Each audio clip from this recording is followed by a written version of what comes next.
Sa video na ito ay pag-uusapan po natin ang nakakagulat at mainit-init na balita. At ito po ay ang pagtaas ng presyo ni XRP sa halos $2.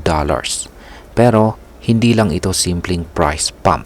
Konektado po ito sa isang usap-usapang partnership sa pagitan po ni Ripple at Cardano. Yes po mga ka-crypto, ang dalawang bigating pangalan sa blockchain dito po sa mundo ng blockchain ay tila may something na nabubuo. Isa pong maikling video mula kay Ripple ang nagpapahiwatig ng partnership na ito. At dahil sa isang simpleng logo na nakita po sa video, biglang nagliyab ang speculation sa buong crypto community. Pero ano ang totoo? Totoo ba ang Ripple-Cardano Alliance? Paano po ito makakaapekto sa presyo ni XRP at ADA? At syempre, ano po ang magiging epekto nito para sa atin bilang mga Pinoy crypto traders at investors ni XRP at saka Cardano? Kaya yan po ang mga katanungan na siyang ating sasagutin sa video na ito. Pero bago po tayo magpatuloy ay pakibasa lamang po ang disclaimer dito sa ibaba ng ating screen.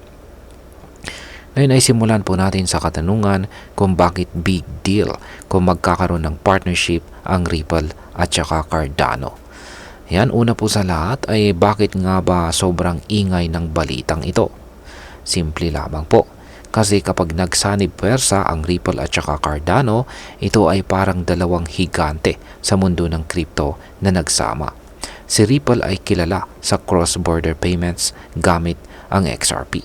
Samantalang si Cardano naman ay kilala sa kanyang academic-based na blockchain na gamit sa smart contracts at saka DeFi.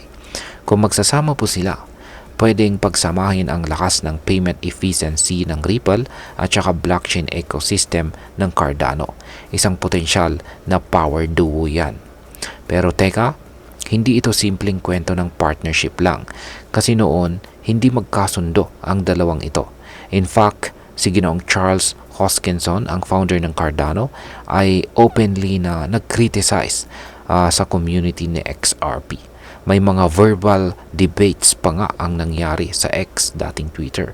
Pero ngayon ay nagsorry na raw si Ginoong Charles, kaya tila may reconciliation na nangyayari.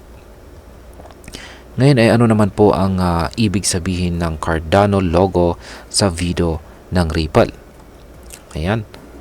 So, eto na nga. Naglabas ang Ripple ng isang video na tumatalakay po sa isang bagong hot topic dito sa mundo ng crypto. At yan po ay tungkol sa Real World Asset Tokenization or RWA.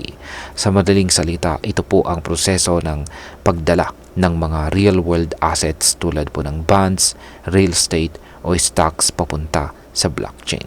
At meron na po tayong content kanina tungkol dyan. Ngayon ay sa video na ito ay biglang sumulpot po ang Cardano logo. Isang coin na may logo ni ADA na lumitaw sa simula ng clip. Dahil dito ay marami pong crypto enthusiasts ang nagsabing, uy, may ibig sabihin yan.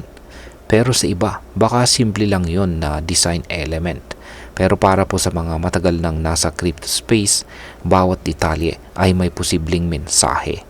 Ang Ripple mismo ay nagsabing malaki po ang tiwala nila sa RWA at ito ang magiging future ng finance. Ayon po sa kanila, sa pamamagitan po ng tokenization, pwedeng bumaba ang settlement time ng mga bonds from days to just seconds. At mabawasan po ng halos 40% ang cost ng bond issuance. Imagine po ninyo yan, ang bilis at saka sobrang tipid. Ngayon ay totoo ba ang Ripple at saka Cardano partnership? Ayan. So, sagutin po natin ang tanong. Official na ba ang partnership? Ang totoo po ay hindi pa. Wala pang formal o confirmed announcement mula sa Ripple o Cardano na nagsasabing nagsanib pwersa na nga sila. Pero yung paglitaw po ng logo ni Cardano sa video ng Ripple ay isang clue na pwedeng may nilulutong partnership. Kung totoo man ito, malaki po ang pwedeng epekto sa presyo ni XRP at saka ADA. alam naman natin na kahit rumor pa lang, malakas na ang epekto sa presyo ng crypto tokens. At yan nga ang nangyayari ngayon. Ngayon ay bakit po biglang tumaas ang presyo ni XRP? Ayan. Ngayon, nitong nakalipas na April 8, 2025, ayan, kahapon lamang po yan, ay biglang umangat po ang presyo ni XRP ng halos 11%. Mula po sa halos $1.70 ay umakyat po ito sa $1.95 hanggang $2. At bakit? Well, combination po ito ng speculation tungkol sa partnership at isang market-wide recovery. Bumagsak man ang presyo nitong mga nakaraang linggo, mukhang bumabawi na ulit ngayon ang market, lalo na si XRP at saka Cardano. Ang Cardano, yan, or ADA, ay umakyat din po ng halos 12% ngayong araw.